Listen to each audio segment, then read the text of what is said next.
And thank you for everybody attending here. I appreciate it. How's everybody doing so far? How's everybody doing so far? There you go, much better. If it wasn't then, I'd have everybody get up and move chairs. But no, I want to thank everybody for being here. When I was asked to present, I actually started thinking, when Ben talked about how I've been doing cloud before as cloud, and that's very true. Because I take you back more than 10 years ago. This was fall of 2008.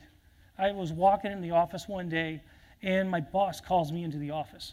And he has that corner office on that top floor, with the great view. You can see the skyline and stuff. And I'm going like, hey, I think I can see my house from here, type view. And he sits me down and says, hey, there's this new technology. We think it might be disruptive. We don't know what it is. It's something like time sharing on mainframes or something. We're not sure, but it's using x86 platforms. I said, go look at it. Go see if it's real. Does it have legs? Let's find out what the art of the possible is with it. And so right then and there, I didn't realize at the time, but that's when my journey of the cloud started. Up on that 5th floor in that corner office in Chantilly, Virginia, back in the fall of 2008. That's when since I've been doing it. It wasn't even called cloud then. So I went away and did a 3-month study and was saying, what is cloud? What does it mean to different people? And what I found out was, yes, it's real. And yes, it was going to have legs. And so I had to put business models together of how we should go forward and deal with cloud. And I thought that's kind of important because one of the things that came out of it was we got to educate what cloud is and also the strategy behind it, because you need to have that cohesive strategy. And so that's the reason why I look back to go forward for what we're doing today. And so if we look at 2009 timeframe, where were we at with cloud? Well, if you look at the deployment model, it was just a private cloud. That's all it was. We had those private clouds. It was really running on converged infrastructures, if you remember that term, and you had very limited choices. It was infrastructure as a service. Really, we were taking virtualization and automating it. And you had some limited SaaS capabilities, but not much. And if you thought about it, there were no government mandates. There were no standards out there today. Everybody was doing their own thing. You had mom and pop clouds popping up. And then finally, from a security, everybody was still in the FISMA realm. You still had authority to operate systems, but it was all about FISMA. What FISMA rating were you? Now, if we flash forward 10 years, it's a totally different world today. We have public, private, hybrid, multi-cloud environments out there today. We can do infrastructure, PaaS, SaaS.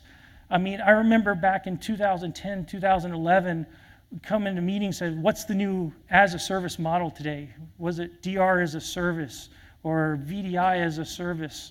Whatever it was. My favorite one that I still don't understand was nothing as a service. Anybody remember that one? I do. I remember going into a client meeting and they were saying, oh, what do you have today? I got nothing. And it was nothing as a service. And what they meant means, well, we're not following the cloud. But it was just interesting because everybody was popping up with their own standards and definitions.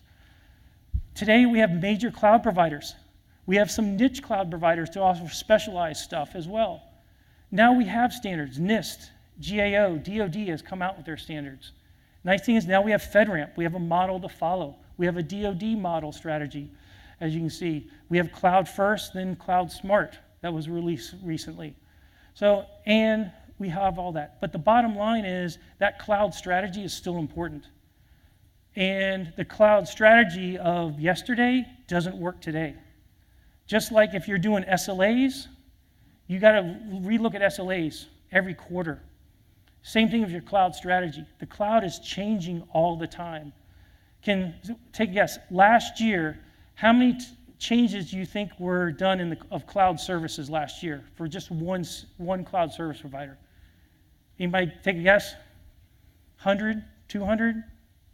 Anybody? Okay, come on, speak up.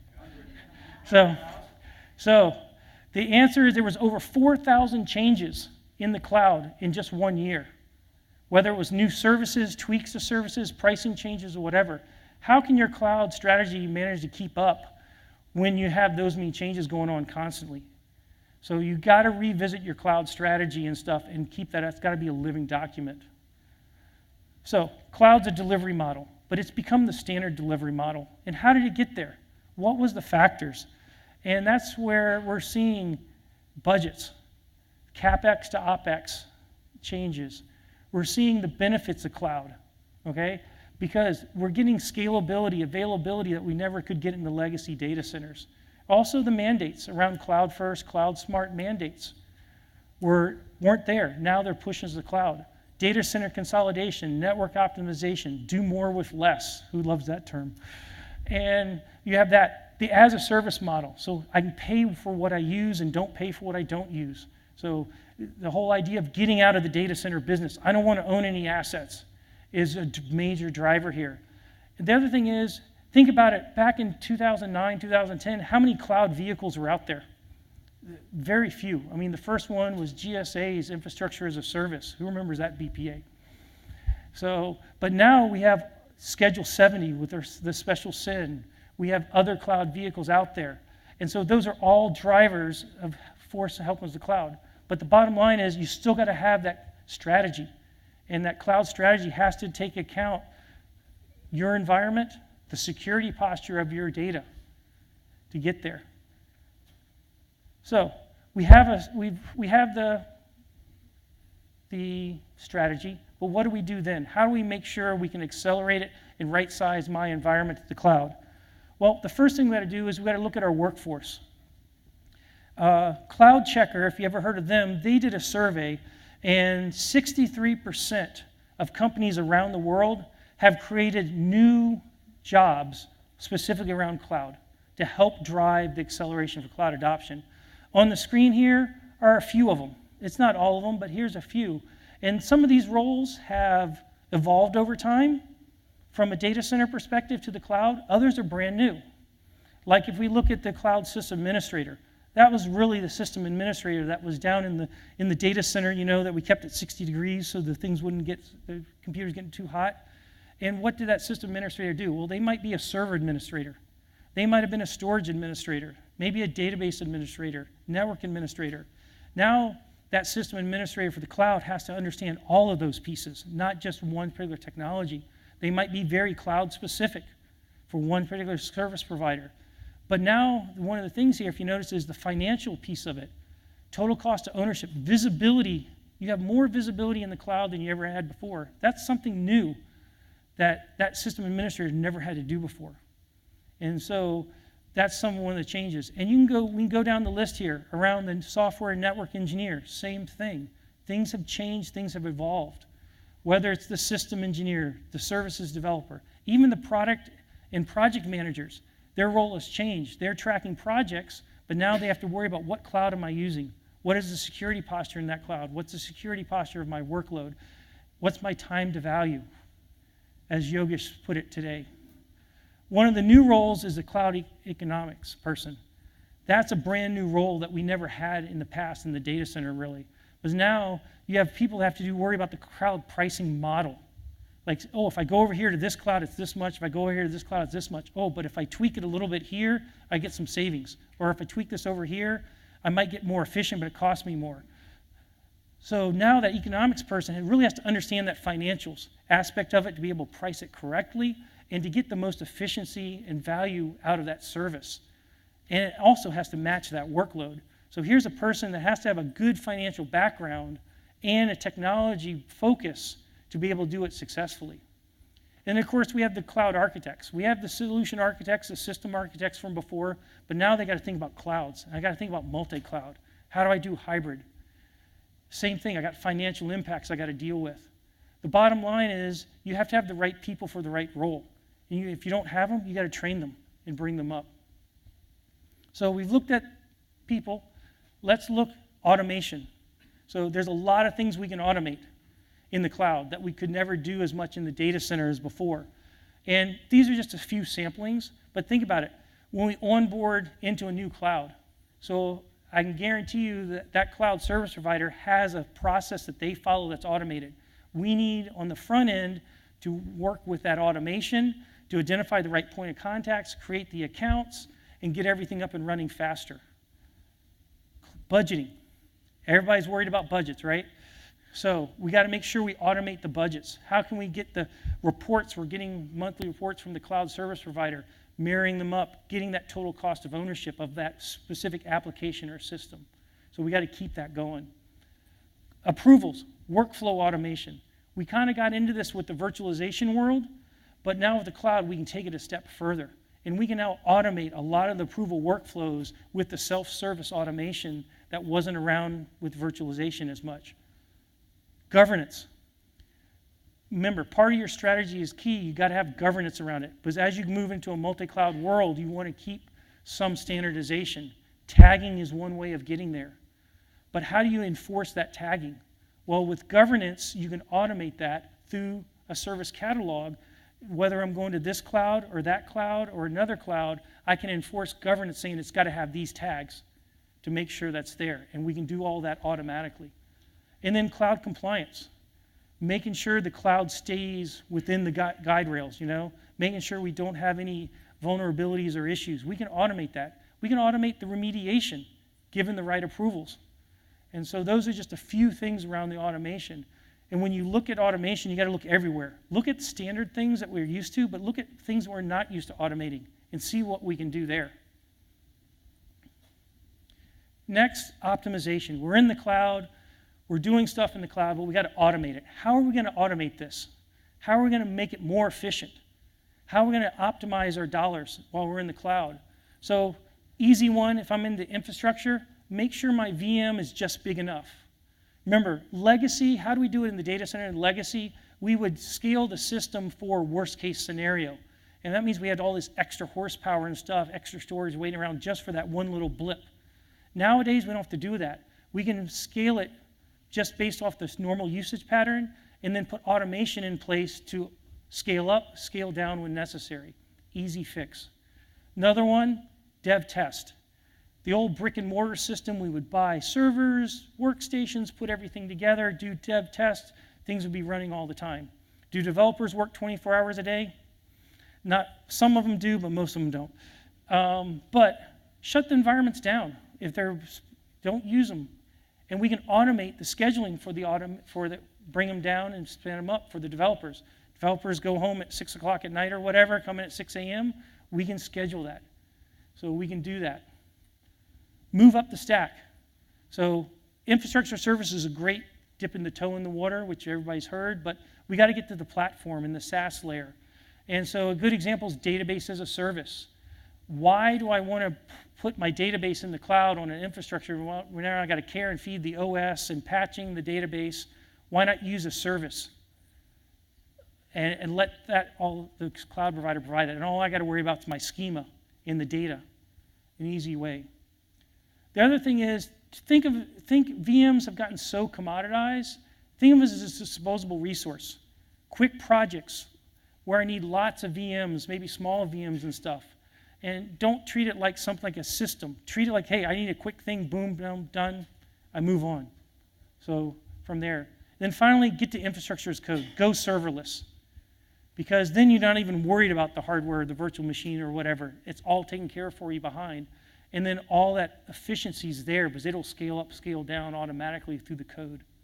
So those are just a few things from an optimization perspective. So how I'd like to wrap this up is we've talked three things. The workforce, and it's about the right people in the right roles. And think about this as think of the first time you went out to go play a sport, whether it was on the soccer field, the basketball court, the baseball field, or whatever. Were you perfect at what you did right when you hit the field that first time? Of course not. Probably not the second, third, or fourth time. You practiced, you learned from someone, you got trained, and then you got better over time. The cloud's the same way. We've gone through 10 years of training and learning, and we got to keep learning because the cloud is always changing, so we always have to be learning. The automation piece, automate everywhere. Like I said, look for places that you don't normally automate. Workflow automation is a simple one, but look for something else. Look at a different process that you haven't looked at in a while, and maybe there's a way to automate that, given the new technologies out there. Then finally is the optimization. You got to tune your cloud services. Just like if a piano, when you play a piano all the time, it gets out of tune. It's just normal wear and tear. You bring someone in, you tune the piano to get it back to peak efficiency and peak sound. Your cloud's the same way. As your systems are running in the cloud, things skew. It's just nature. So get that tuning in place. With that, I'd like to bring up Susie Adam, the CTO for Microsoft Federal. Thank you. Wow, packed room. I couldn't see. I was looking up front the whole time. So welcome. So like Neil, I also began my journey to working in the cloud. Oh, there we go. A long time ago, back in 2008.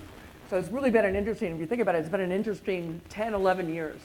Right? Things have dramatically changed for probably all the work that all of us are doing right now in this field. And so if you look at the three areas that Neil focused on, I really want to talk about a fourth one that I think doesn't really get a lot of attention right now, and that's really around security. And I'm saying not that people aren't thinking about it or talking about it, it's really thinking about how the security paradigm has changed because of the cloud and because of mobile. Right? And what do you need to think about as you start to operationalize workloads in the cloud, whether it's IaaS, PaaS, or SaaS, from managing that new hybrid environment? And I think a lot of times when we look at cloud adoption and the speed at which that adoption is happening, one of the biggest challenges that people confront is, how do I secure this environment? Do I look at and use all the point products that I used before? Do I just virtualize those in the cloud?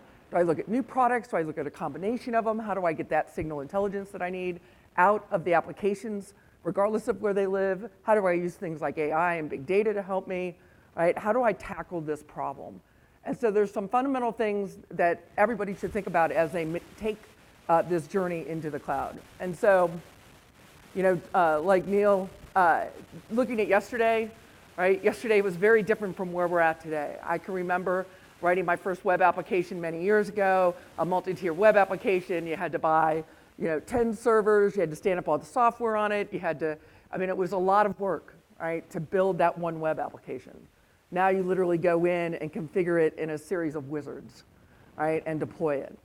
Right? But the biggest thing, right, that I think the cloud, that changes, right, in the cloud paradigm, or that changes the security paradigm in the cloud, is the ability to use the intelligence that the cloud can give you, right, to help you actually secure that environment. So let's talk a little bit about that. Now, quite an eye chart, obviously. This is just some of the point products that focus on areas that people need to secure and have been securing, right, in their on-premise worlds, right, and even in some of their cloud deployments. Right? This is a lot of different tools to learn. How many people have ever gone into an agency, right, and you ask them what security tools they're using, and you want to understand what they're using, and they give you a list about 150 different tools? Right? And so this is the world that we live in today. How do you take this world and then help you and allow you to manage, right, this new hybrid space that really has no boundary? We're no longer just managing the network, right, and with guards and gates and guns, and if something goes bad, we disconnect. That world doesn't exist anymore. Right? Everything is virtual. Right? Data can live anywhere, on any device, in any cloud, in multiple clouds simultaneously. How do you manage that information when you have a virtual boundary you have to protect instead of a physical, just a physical? Right? To just talk about some of the standard threats that we see, typically we'd have a network perimeter and we'd have our resources inside that, and the threats would be on the outside. Right? And that network perimeter, we use best practices, defense in depth, all the right tools and firewalls, right, to detect class of attacks. Right? But we've seen most of the security challenges today that agencies have and government has is really from simple things like phishing attacks. Right? And if you think about how can the cloud help you with phishing attacks? One of the categories that Neil talked about was automation. How do I automate it so that you can, when you click on a link, right, that link goes to a detonation chamber and gets detonated to see if it is, in fact, a phishing attack, so that the end users, even if the attack is sophisticated, don't have to worry about it. That exists today. That's what we have, that capability in Office 365. There are many point products that have that capability. Right? And that's because of the cloud. The cloud is giving you that ability to do that. All right? And now data's moved outside. Shadow IT, it's really shadow clouds. Right? How many people are watching their end users, especially in government, right, save things to Dropbox, right, or send email to their private email account so they can do work at home, right, or OneDrive, or any of the tools that are out there. Right? And this is happening real time. So how do I protect against this? How do I know what's actually running? How do I get signal, not only at the network level, which is really where we've been focused, at the hardware and network level? How do I get signal from everything running there, every single cloud, look at that, and somehow make intelligent decisions off of that? Right? Today, a lot of the security threats go 267 days, right, or plus, before being noticed. Right? We really need to switch the paradigm here to be able to handle this type of challenge that we're seeing. Right? And in this world, identity really becomes the perimeter.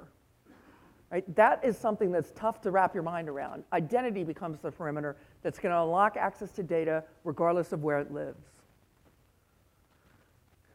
Right? And if you think about all the risks to this identity perimeter, they're pretty big. Right? And this is just taking identity.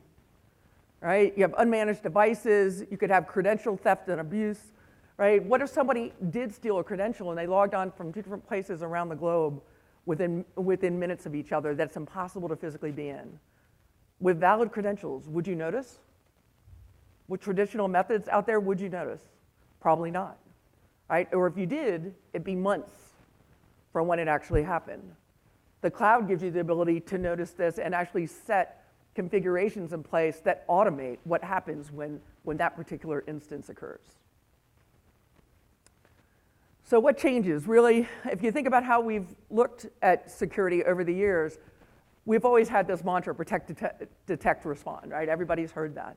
Most of the time, though, we really spent all of our energy on protect and respond, right? We assume breach was a nasty word, right? In fact, I talked to a group of SESers about a couple months ago, and I put this slide up, and I said, assume breach. They said, I'll lose my job, right? That can't be the case. Zero trust networks, we heard this from the larger groups earlier this morning. That's the reality we live in, right? The bad guys are smart, right? You're going to have to assume breach 24/7, 365 days a year, and be able to react to it in a manner of hours and minutes, as opposed to weeks, months, and years, right? And so the way you do that is by really focusing on detect, right? How do you focus on detection so you can get this information? Right? Before, this would have been really difficult to do. Right? How would you gather all that signal? That's a lot of data. How do you make sense of that data? Well, this is where machine learning and artificial intelligence come in, and we can do this now because of the cloud. Right? So while the cloud introduces this new security paradigm, it also gives us a toolbox to be able to use a lot of that capability to make this much more manageable, in fact, much more secure than the traditional way we used to do things. All right, so if you try to think about what that new security paradigm would look like, identity is the new firewall, devices are the new perimeter, and you have to take an assume breach mentality. All right, so if data is going to live on these devices, you need to be able to have tools, right, or capabilities that you're using that's going to understand, was this a managed device? Right, yes or no? If it's not a managed device, did they provide valid credentials? Yes or no? If they did, what are the rules? What's the workflow that needs to happen? What capabilities and configurations and things inside the network can and can't they access? Right, and then apply policies based on those conditions. Right, and these tools exist today. Right, we can do this today, but you really need to embrace this new paradigm to be able to apply the tools that you have in your toolbox, right, and get new tools that are now available, right, from the capabilities that we get in the cloud to be able to do this. And so from an artificial intelligence perspective, right, all the large cloud providers do this. We have something we call the Intelligent Security Graph. But the reason I wanted to put this up here is if you look at these, look at how much signal we're getting, right? And people opt into this, right, and it's all anonymized. But when you have that much signal, the only way to get anything intelligent out of it is to be able to use machine learning and big data capabilities, right? And then use that and tune that and allow customers to tune that, right, based on what they're seeing in their environments. Right? This is where this is the new paradigm. Right? This is something that, I mean, I can't remember ever thinking at this level 10 years ago, right? Probably not even 5, right? But this is how all the large cloud providers are managing their environments today, right? And now you're starting to see vendors on top of that give you tools to help you manage yours that are leveraging that same technology.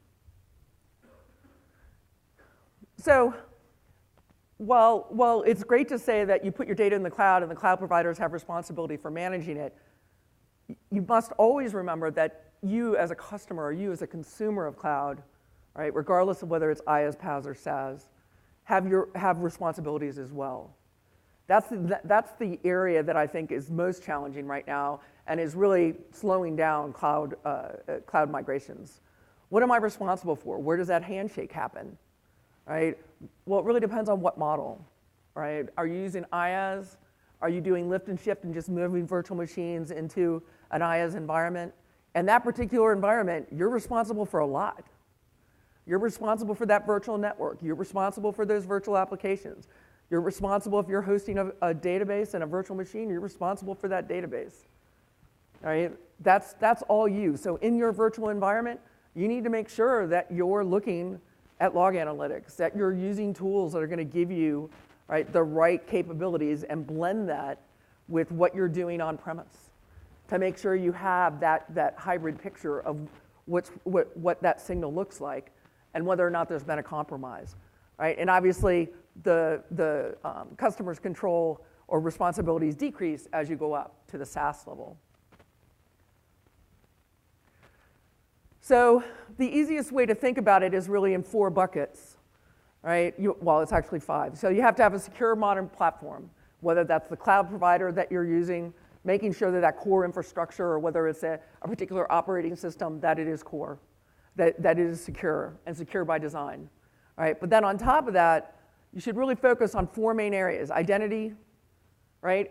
Are you going to have a secure identity, apps and data, infrastructure, and devices. If you can focus on those 4 core areas and set up, right, a strategy that's included inside your cloud strategy, right, as Neil talked about, that addresses these, right, you will speed cloud adoption, right? By setting up those standards that people must adopt as they move things to the cloud, showing them that this is how they're going to protect their data, classifying data in the right types of classifications and not just secret, top secret, right, unclassified. I'm talking about the risks based on that data, even if it's unclassified, so that you know what policies and procedures need to be in place, right, to mitigate the different categories of risk, right? I'll just go ahead and build this out. All right, and so from an apps and data, right, make sure you align your investments with the business priorities, right, and make sure that you're getting signal from the apps and data technologies that you're using. Right? Just don't depend on the physical infrastructure or the cloud provider. Make sure you're actually getting data from that app. Right? Like I talked about before, if I logged on from 2 different locations at one time into a particular app, that's the app that's giving me that signal. That app is actually talking to, right, that intelligent graph, that artificial intelligence data store, so that artificial intelligence data store and that machine learning algorithm can find that happening, find out that that's happening. Right? Again, a different way really of looking at this than we've been able to do in the past. And with that, my message really to you is to embrace the security paradigm shift. Right? It is here. It's not coming. That is here. Right? We're already seeing the risks that pop up on a daily basis. Right? Gone are the days where people are carrying BlackBerries. Right? I remember that. How many people remember that? Yeah. Or had one of those, yeah. That wasn't that long ago. This is the way the world works today. And so I think that, the government as a whole, if we can start to embrace this, right, and get folks in the mindset of assume breach, will really speed the adoption and the migration of many of the apps that people are moving to the cloud today. And with that, I think I'm closing out. I'm not sure what's next. Okay, and they're going to tell you what's next.